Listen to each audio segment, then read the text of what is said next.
ಎಲ್ರಿಗೂ ನಮಸ್ಕಾರ. ನೀವು ನೋಡ್ತಾ ಇದ್ದೀರಾ ಟಿವಿ ವಿಕ್ರಮ. ನಾನು ಮುಮ್ತಾಜ್ ಅಬ್ದುಲ್ ನೆಲ್ಲಡ್ಕ.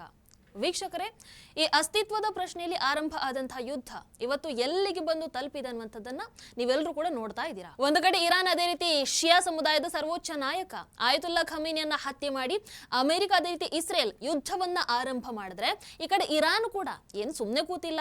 ಇರಾನ್ ತನ್ನ ಎಲ್ಲಾ ಸಾಮರ್ಥ್ಯವನ್ನ ಬಳಸ್ಕೊಂಡು ದಾಳಿಯನ್ನ ಮಾಡ್ತಾ ಇದೆ.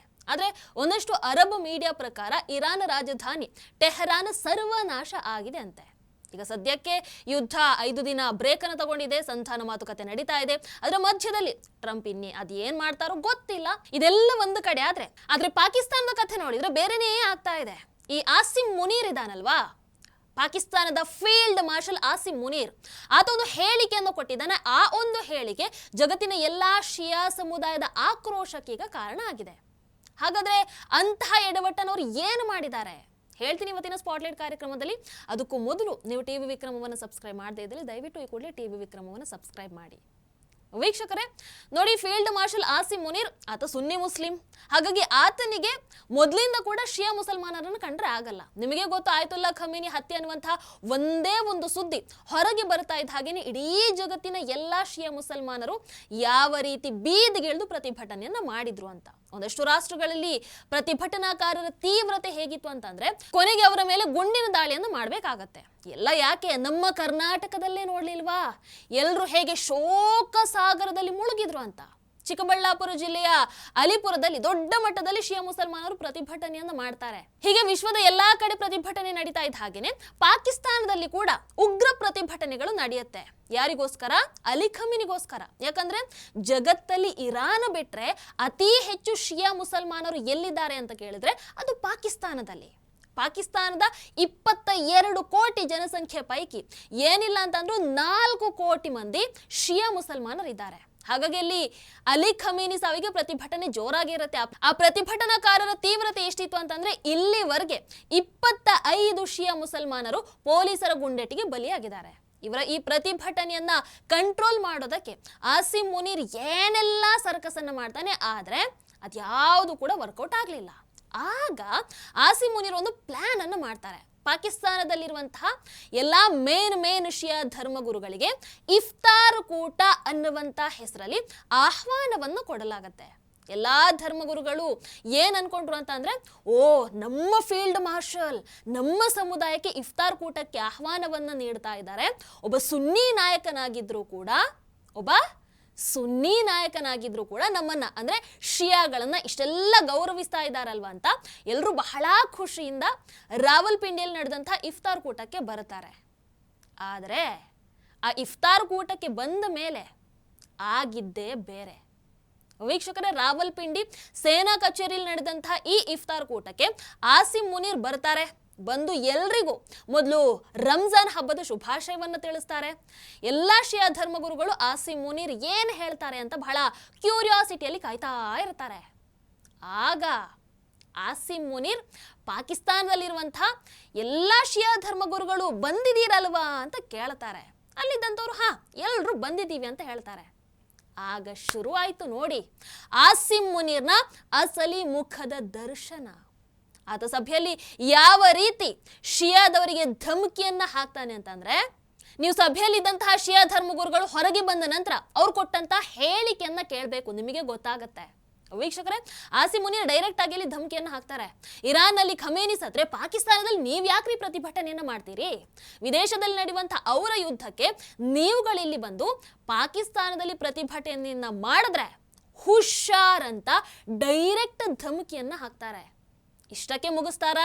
ಇಲ್ಲ, ಮತ್ತೆ ಮುಂದುವರಿಸಿ ಹೇಳ್ತಾರೆ, ಇರಾನ್ ಬಗ್ಗೆ ನಿಮಗೆ ಅಷ್ಟೊಂದು ಪ್ರೀತಿ ಇದ್ರೆ ಹೋಗ್ರಪ್ಪ, ಇರಾನ್ಗೆ ಹೋಗ್ಬಿಡಿ. ಅದನ್ನ ಬಿಟ್ಟು ಪಾಕಿಸ್ತಾನದಲ್ಲಿ ನಿಂತ್ಕೊಂಡು ಪ್ರತಿಭಟನೆ ಅದು ಇದು ಅಂತ ನಾಟಕವನ್ನ ಮಾಡ್ಕೊಂಡು ಕೂತ್ರೆ ಆಮೇಲೆ ನಾನಲ್ಲ, ನಮ್ಮ ಸೈನಿಕರ ಬಂದೂಕು ಮಾತನಾಡೋದಕ್ಕೆ ಶುರು ಮಾಡುತ್ತೆ. ಹುಷಾರ್. ಅಂದ್ರೆ ಪಾಕಿಸ್ತಾನದಲ್ಲಿ ಇರ್ಬೇಕಾ ನೀವು? ಬಾಯಿ ಮುಚ್ಕೊಂಡು ಸುಮ್ಮನೆ ಕೂತ್ಕೊಂಡು ಇರ್ಬೇಕು. ಇಲ್ವಾ, ಆಗಲ್ವಾ, ಜಾಗ ಖಾಲಿ ಮಾಡ್ಕೊಂಡು ಹೋಗ್ತಾ ಇರ್ಬೇಕಷ್ಟೇ. ಈ ಅರ್ಥದಲ್ಲಿ ಮಾತಲ್ಲೇ ನೇರ ಎಚ್ಚರಿಕೆಯನ್ನು ಕೊಡ್ತಾರೆ. ಯಾರು? ಆಸಿಂ ಮುನೀರ್. ವೀಕ್ಷಕರೇ, ನೀವು ಕೇಳ್ಬೋದು ಈಗ, ಬಂದ್ಬಿಟ್ರು ಇವರು ಸಭೆಯಲ್ಲಿ ಎಕ್ಸಾಕ್ಟ್ ಹಿಂಗೆ ಧಮಕಿ ಕೊಟ್ರು ಅಂತ, ಅದು ಹೆಂಗೆ ಹೇಳ್ತೀರಾ ಅಂತ. ಅದಕ್ಕೆ ನಾನು ಆಗ್ಲೇ ಹೇಳಿದ್ದು, ಆ ಸಭೆಯಲ್ಲಿ ಹಾಜರಿದ್ದಂತಹ ಶಿಯಾ ಧರ್ಮಗುರುಗಳು ಹೊರಗೆ ಬಂದು ರಿಯಾಕ್ಷನ್ ಅನ್ನು ಕೊಟ್ಟಿದ್ದಾರಲ್ವಾ, ಅದನ್ನ ಕೇಳಬೇಕು ನೀವು. ಅವರೇ ಅಲ್ಲಿ ಏನ್ ನಡೀತಾ ಅನ್ನುವಂಥದ್ದನ್ನ ಪಿನ್ ಟು ಪಿನ್ ಹೇಳ್ತಾ ಹೋಗ್ತಾರೆ, ಆಕ್ರೋಶವನ್ನು ಹೊರ ಹಾಕ್ತಾ ಇದ್ದಾರೆ ಅವರು. ಆ ಸಭೆಯಲ್ಲಿದ್ದಂತಹ ಶಿಯಾ ಧರ್ಮಗುರು ಶಿಫಾ ನಜಾಫಿ ಹೊರಗೆ ಬಂದು ಹೇಳ್ತಾರೆ, ಆಸಿಂ ಮುನೀರ್ ನಮಗೆ ಇರಾನ್ಗೆ ಹೋಗಿ ಅಂತ ಹೇಳ್ತಾನೆ, ಇರಾನ್ ಮೇಲೆ ಪ್ರೀತಿ ಇದ್ರೆ ಅಲ್ಲಿಗೆ ಹೋಗ್ಬೇಕಂತೆ. ಬಟ್ ಇದು ಪಾಕಿಸ್ತಾನ, ಇದು ನಮ್ಮ ದೇಶ, ಇದು ನಾವು ಕಟ್ಟಿರುವಂತಹ ದೇಶ, ನಮಗಂತೂ ಇದರಿಂದ ತುಂಬಾ ನೋವಾಗಿದೆ ಅಂತ ಹೇಳ್ತಾರೆ. ಇನ್ನು ಮೌಲಾನಾ ಸೈಯದ್ ಹುಸೇನ್ ಹೇಳ್ತಾರೆ, ಆ ಆಸಿಂ ಮುನೀರ್ ನಮಗೆ ಪ್ರತಿಭಟನೆಯನ್ನ ಮಾಡಬೇಡಿ, ಈ ಸರ್ತಿ ಪ್ರತಿಭಟನೆಯನ್ನ ಮಾಡಿದ್ರೆ ನಾವು ಮಾತಾಡಲ್ಲ, ನಮ್ಮ ಸೈನಿಕರ ಬಂದೂಕು ಮಾತಾಡುತ್ತೆ ಅಂತ ಬೆದರಿಕೆ ಬೇರೆ ಹಾಕ್ತಾನೆ ಅಂತ ಹೇಳ್ತಾರೆ. ಇದೆಲ್ಲ ಬಿಡಿ, ಇನ್ನೊಬ್ರು ಶಿಯಾ ಧರ್ಮಗುರು ಸೈಯದ್ ಅಬ್ಬಾಸ್ ಹುಸೇನ್ ಹೇಳ್ತಾರೆ, ಆಸಿಂ ಮುನೀರ್ಗೆ ಪಾಕ್ಗಿಂತ ಅಮೆರಿಕದ ಮೇಲೇನೆ ಪ್ರೀತಿ ಜಾಸ್ತಿ ಇದ್ದ ಹಾಗೆ ಕಾಣಿಸುತ್ತೆ, ಅಮೆರಿಕದ ಮೇಲೆ ಜಾಸ್ತಿ ನಿಷ್ಠೆ ಇದೆ, ಅಂಥವ್ರು ಮೊದಲು ಅಮೆರಿಕಾಗೆ ಹೋಗ್ಬೇಕು, ಅಂಥವರಿಗೆ ಪಾಕಿಸ್ತಾನದಲ್ಲಿ ಯಾವ ಹಕ್ಕು ಇರಲ್ಲ, ಆದ್ರೆ ಇರಾನ್ಗೆ ಮಾತ್ರ ನಮ್ಮ ಬೆಂಬಲ ಯಾವತ್ತೂ ಇದ್ದೇ ಇರುತ್ತೆ, ನಾವು ಹೋರಾಟವನ್ನ ಮಾಡೇ ಮಾಡ್ತೀವಿ. ಇನ್ನು ಪಾಕ್ ಸೆನೆಟರ್ ಅದೇ ರೀತಿ ಶಿಯಾ ಧರ್ಮಗುರು ರಾಜಾ ನಾಸಿರ್ ಅಬ್ಬಾಸ್ ಹೇಳ್ತಾರೆ, ಹೌದು ನಮ್ಮ ಹೃದಯ ಇರಾನ್ಗೋಸ್ಕರನೇ ಬಡಿದುಕೊಳ್ಳುತ್ತೆ, ಆದ್ರೆ ಯಾರ ಹೃದಯ ನೆತನ್ಯಾಹುಗೆ ಬಡ್ಕೊಳ್ಳುತ್ತೆ, ಯಾರ ಹೃದಯ ಡೊನಾಲ್ಡ್ ಟ್ರಂಪ್ಗೆ ಬಡ್ಕೊಳ್ಳುತ್ತೆ, ಅವರೆಲ್ಲರೂ ಮೊದಲು ಅಮೆರಿಕ ಇಸ್ರೇಲ್ಗೆ ಹೋಗ್ಬಿಡ್ಲಿ. ಹೀಗೆ ಆಸಿಂ ಮುನೀರ್ಗೆ ಸವಾಲನ್ನ ಹಾಕ್ತಾ ಇದ್ದಾರೆ.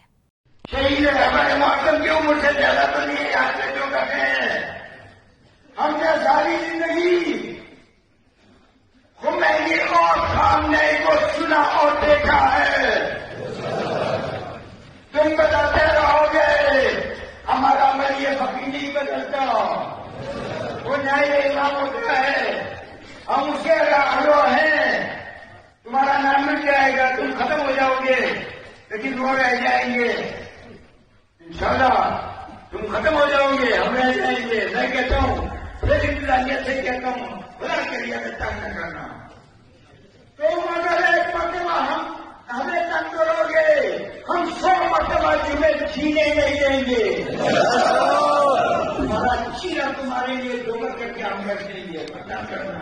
हम शरीफ लोग हैं, मालूम के रमजान है, हम नमाज करना चाहते हैं, अभी अपनी इबादत करना चाहते हैं, हम रोजे से हैं, हम नहीं चाहते सख्ती करें, हम नहीं चाहते ना हमारा न किसी और का खून बहे, हम नहीं चाहते, हम खून करते हैं मालूम के रमजान में, क्या किसी बंदे खुदा के साथ ज्यादती न हो, कोई थोड़ी देर के लिए इफ्तारी से लागू न रह जाए, कोई शहरी से लागू न रह जाए। ये नेटवर्क इसलिए भी जरूरी है, बहुत से लोग शहरी पर एक दूसरे को मोबाइल पर ट्यून के जरिए एक दूसरे को जगाते हैं कि हमारे मसाइल मेहरबानी करें, मेहरबानी करें। मैं इंतजामिया से भी कहता हूँ, सिविल इंतजामिया से और फौज से कहता हूँ, मेहरबानी आप अपनी तनख्वाह पे रहें, अपनी जगह पर रहें, अपनी चौकीदारी करें। ऐसा न हो, ऐसा न हो, ऐसा न हो कि हम ये मुतालबा करें कि फौज का शहर में कोई काम नहीं है, हम तुम्हारी किसी बिल्डिंग को यहाँ बनने नहीं देंगे, हम बादलों पर है, बादलों पर रहो। और शहर में तो इंतजामिया है ना, कमिश्नर है ना, डीसी है ना, तुम्हारी क्या जरूरत है? न करना कि हम तुम्हें स्कूल से निकाल कर बाहर करें। माशाअल्लाह, शरीफ लोग हैं, हम फरमा को क्यों मानते हैं, फरमा के पीछे क्यों चलते हैं, आप के पीछे क्यों चलते हैं, अगर जाफिर के पीछे क्यों चलते हैं, अगर के पीछे क्यों चलते हैं? ये शरीफ लोग हैं, शरीफ लोग हैं तो हम इनके पीछे हैं, हम बदमाशों के पीछे नहीं है। तुम बदमाशी करोगे तो फिर हम तुम्हारा पीछा करेंगे।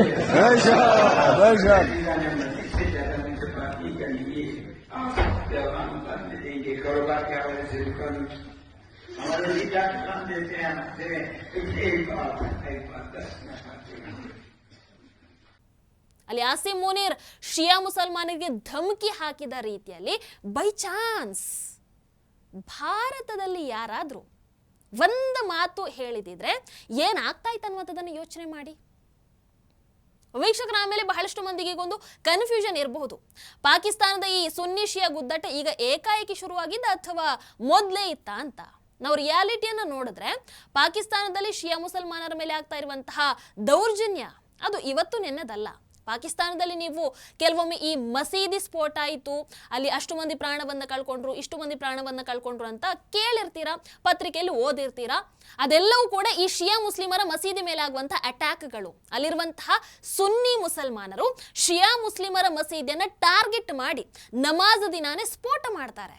ನಿಮಗೆ ನಾನು ಪಾಕಿಸ್ತಾನದಲ್ಲಿ ಶಿಯಾ ಮುಸ್ಲಿಮರ ಮೇಲೆ ಆಗಿರುವಂತಹ ದೌರ್ಜನ್ಯದೊಂದು ಡೇಟಾವನ್ನು ಕೊಟ್ಟು ಬಿಡ್ತೀನಿ, ಆಗ ನಿಮಗೆ ಅರ್ಥ ಆಗ್ತಾ ಹೋಗುತ್ತೆ. 1963ರಲ್ಲಿ ಸಿಂಧ್ ಪ್ರಾಂತ್ಯದಲ್ಲಿ ಶಿಯಾ ಹತ್ಯಾಕಾಂಡ ಆಗುತ್ತೆ. ಅದರಲ್ಲಿ ಕನಿಷ್ಠ 100 ಮಂದಿ ಸಾವಿಗೀಡಾಗ್ತಾರೆ. ಇನ್ನು 1986ರ ಪ್ಯಾರಾಚಿನಾರ್ ಹತ್ಯಾಕಾಂಡ, 1988ರ ಗಿಲ್ಗಿಟ್ ಹತ್ಯಾಕಾಂಡ, ಕನಿಷ್ಠ 300 ಶಿಯಾಗಳ ಹತ್ಯೆಯನ್ನು ಮಾಡಲಾಗುತ್ತೆ. ಇನ್ನು 2003ರಲ್ಲಿ ಕ್ವೆಟ್ಟಾದಲ್ಲಿ ಶಿಯಾ ಮಸೀದಿ ಸ್ಫೋಟ ಆಗುತ್ತೆ, 40ಕ್ಕೂ ಹೆಚ್ಚು ಶಿಯಾಗಳ ಸಾವಾಗುತ್ತೆ. ಇನ್ನು 2013ರಲ್ಲಿ ಕ್ವೆಟ್ಟಾದಲ್ಲಿ ಶಿಯಾ ಮಸೀದಿಯನ್ನು ಟಾರ್ಗೆಟ್ ಮಾಡಿ ಸ್ಫೋಟವನ್ನು ಮಾಡ್ತಾರೆ, 100ಕ್ಕೂ ಹೆಚ್ಚು ಮಂದಿ ಸಾವಿಗೀಡಾಗ್ತಾರೆ. ಇನ್ನು 2017ರಲ್ಲಿ ಕ್ವೆಟ್ಟಾದಲ್ಲಿ ಒಂದು ಶಿಯಾ ಕುಟುಂಬವನ್ನು ಟಾರ್ಗೆಟ್ ಮಾಡಿ ಶೂಟೌಟ್ ಮಾಡ್ತಾರೆ, ಅದರಲ್ಲಿ 5 ಜನರ ಸಾವಾಗತ್ತೆ. 2022ರಲ್ಲಿ ಪೇಶಾವರದಲ್ಲಿ ಶಿಯಾ ಮಸೀದಿ ಸ್ಫೋಟ ಆಗುತ್ತೆ, 56ಕ್ಕೂ ಹೆಚ್ಚು ಮಂದಿ ಸಾವಿಗೀಡಾಗ್ತಾರೆ. 2024ರಲ್ಲಿ ಖೈಬರ್ ಪಖ್ತೂನ್ಖ್ವಾದಲ್ಲಿ ಶಿಯಾ ಮುಸಲ್ಮಾನರ ಮೇಲೆ ಗುಂಡಿನ ದಾಳಿ ಆಗುತ್ತೆ, ಅದರಲ್ಲಿ 50 ಮಂದಿ ಸಾವಿಗೀಡಾಗ್ತಾರೆ. ಇನ್ನು 2024ರಲ್ಲಿ ಕುರ್ರಂನಲ್ಲಿ ಶಿಯಾ ಸುನ್ನಿಗಳ ಸಂಘರ್ಷ ಆಗುತ್ತೆ, ಇದರಲ್ಲಿ 100ಕ್ಕೂ ಹೆಚ್ಚು ಮಂದಿ ಸಾವಿಗೀಡಾಗ್ತಾರೆ. ಇನ್ನು 2026ರಲ್ಲಿ ಅಂದ್ರೆ ಇದೇ ವರ್ಷ ಇಸ್ಲಾಮಾಬಾದ್ ಮಸೀದಿಯಲ್ಲಿ ಸ್ಫೋಟ ಆಗುತ್ತೆ, 30ಕ್ಕೂ ಹೆಚ್ಚು ಶಿಯಾ ಮುಸಲ್ಮಾನರ ಸಾವಾಗುತ್ತೆ. ಹೀಗೆ ಶಿಯಾ ಮುಸ್ಲಿಮರ ಹತ್ಯಾಕಾಂಡದ ಕಥೆ ಪಾಕಿಸ್ತಾನದಲ್ಲಿ ಬಹಳ ದೊಡ್ಡದಿದೆ. ವೀಕ್ಷಕರು ನೋಡಿ, ಪಾಕಿಸ್ತಾನ ಸುನ್ನಿ ದೇಶ, ಅಲ್ಲಿ ಸುನ್ನಿ ಮುಸಲ್ಮಾನರದ್ದೇ ದರ್ಬಾರ್ ನಡೆಯುವಂಥದ್ದು.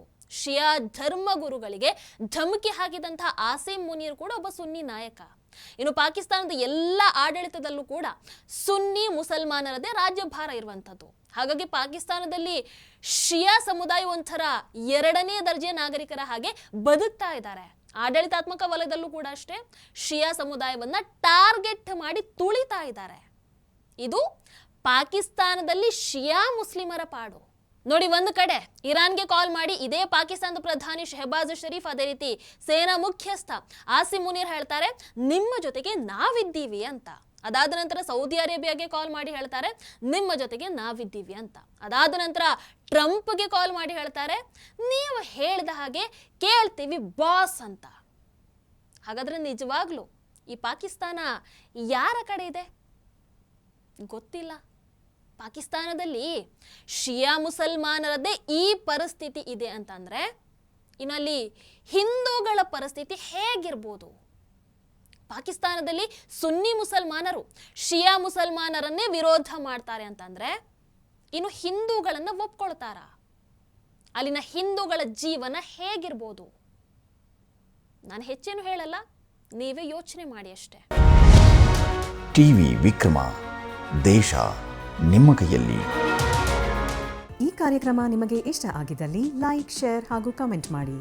ಟಿವಿ ವಿಕ್ರಮದ ಕಾರ್ಯಕ್ರಮಗಳನ್ನು ನಿರಂತರವಾಗಿ ವೀಕ್ಷಿಸಲು ಸಬ್ಸ್ಕ್ರೈಬ್ ಮಾಡಿ, ಬೆಲ್ ಐಕನ್ ಒತ್ತಿ.